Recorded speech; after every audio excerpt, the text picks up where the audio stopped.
ഏ 14 കോടിയുടെ ടാക്സ് വെട്ടിപ്പ് എൻ്റെ രജിസ്റ്റേർഡ് ബിസിനസ്സിലോ? അതിനെനിക്ക് രജിസ്റ്റേർഡ് ബിസിനസ് ഒന്നും ഇല്ലല്ലോ. എൻ്റെ അക്കൗണ്ടിൽ 140 രൂപ പോലും ഇല്ല, അപ്പോഴാണ് ടാക്സ് വെട്ടിപ്പൊക്കെ. ഇതെന്തോ മിസ്റ്റേക്കാ. നിന്നെ ഇതെനിക്കറിയാം, ഇത് പാൻ കാർഡ് സ്കാമാണ്. അപ്പോൾ ഇതെങ്ങനെയാണ് വർക്ക് ചെയ്യുന്നതെന്നുള്ളത് ഞാൻ പറഞ്ഞുതരാം. അപ്പോൾ സ്കാമേഴ്സിന് നിങ്ങളുടെ pan card details fake job portal അല്ലെങ്കിൽ ഫിഷിംഗ് വഴിയൊക്കെ ലഭിക്കാം. എന്നിട്ട് നിങ്ങളുടെ പാൻ വെച്ച് അവർ ഇല്ലീഗൽ ബിസിനസ് രജിസ്റ്റർ ചെയ്യും അല്ലെങ്കിൽ ടാക്സ് വെട്ടിപ്പുകൾ നടത്തും. അപ്പോൾ ഇത് വളരെ അപകടകരമാണ്. പക്ഷെ നിങ്ങൾ ടെൻഷൻ ആവേണ്ട ആവശ്യമില്ല. നിങ്ങൾക്ക് ഇപ്പോൾ നിങ്ങളുടെ പാൻ കാർഡ് മിസ്യൂസ് ചെയ്യപ്പെട്ടിട്ടുണ്ടോ എന്നത് നിങ്ങൾക്ക് ചെക്ക് ചെയ്ത് നോക്കാവുന്നതാണ്. അപ്പോൾ ഇതിനായിട്ട് നിങ്ങൾ GST പോർട്ടലിലേക്ക് പോവുക.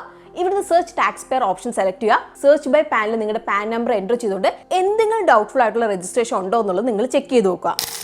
എൻ്റെ പാനിൽ എന്തായാലും ഒരു രജിസ്ട്രേഷൻ ഇല്ല, എല്ലാം ഓക്കെയാണ്. പക്ഷെ നമുക്കറിയില്ല ഈ സ്കാമേഴ്സ് ഒക്കെ എപ്പോൾ നമ്മൾ ടാർഗറ്റ് ചെയ്യുമെന്നത്. അപ്പോൾ അതുകൊണ്ട് തന്നെ നമ്മൾ അലേർട്ട് ആയിരിക്കുക. അതുപോലെ തന്നെ ഇടയ്ക്കൊക്കെ നമ്മൾ GST പോർട്ടലിൽ നിന്ന് നമ്മുടെ പാൻ കാർഡ് മിസ്യൂസ് ചെയ്യപ്പെട്ടിട്ടുണ്ടോ എന്നുള്ളത് ചെക്ക് ചെയ്ത് നോക്കണം. സോ നിങ്ങൾ ജാഗ്രത പാലിക്കുക. അതുപോലെ തന്നെ മാക്സിമം ആളുകളിലേക്ക് ഈ ഒരു വീഡിയോ ഷെയർ ചെയ്യാൻ വേണ്ടിയിട്ടും നിങ്ങൾ ശ്രദ്ധിക്കണം.